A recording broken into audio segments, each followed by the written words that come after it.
রাধে ওম নমো ভগবতে বাসুদেবায়।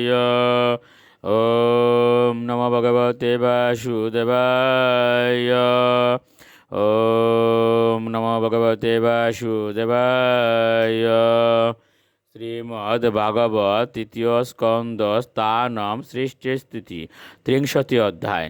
ভগবান কপিলদেব কর্তৃক অশুভ সকাম কর্মের বর্ণনা। শ্লোক ২৬। জীবিতশ্চান্ত্রাবুধার সগৃদোর্যমসাদনে সর্পবৃশ্চিক দংশাদৈর দশদ্বিশ্চাত্ম বৈশসম। অনুবাদ: নরকের কুকুর এবং শকুনিরা তার নারী সকল টেনে বার করে এবং তা সত্ত্বেও সে জীবিত থাকে এবং তা দেখে। সর্প, বৃশ্চিক, দংশক ইত্যাদি প্রাণী তাকে দংশন করে এবং তার ফলে সে অত্যন্ত বেদনা অনুভব করে। শ্লোক ২৭।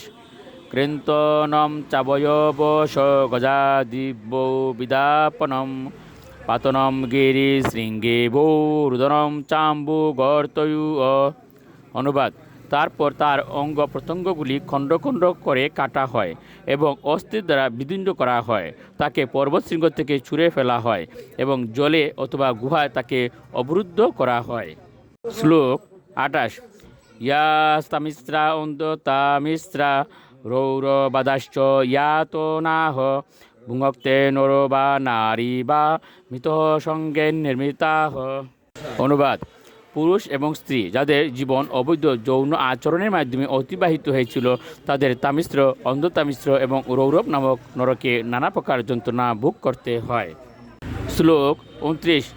অত্রৈব নরক স্বর্গ ইতি মাত প্রচক্ষতে ইয়া ইয়াতনা বৈ নারকস্তা ইয়পি উপলক্ষিতাহ। অনুবাদ: ভগবান কপিলদেব বললেন, হে মাতো, কখনো কখনো বলা হয় যে এই পৃথিবীতে নরক অথবা স্বর্গের অনুভব হয়, কারণ কখনো কখনো এই পৃথিবীতেও নারকীয় যন্ত্রণা ভোগ করতে দেখা যায়। শ্লোক ৩০। এবং কুটুম্বম বিভ্রাণ উদরম্বর এব বা বিসৃজে উভয়ম প্রেত্য ভুঙ্ক্তে তৎফলম ঈদৃশ্যম। অনুবাদ: যে মানুষ পাপ কর্মের দ্বারা নিজেকে এবং তার পরিবারের সদস্যদের ভরণ পোষণ করেছিল সেই শরীর ত্যাগ করার পর তাকে নারকীয় যন্ত্রণা ভোগ করতে হয় এবং তার আত্মীয় স্বজনদেরও যন্ত্রণা ভোগ করতে হয়।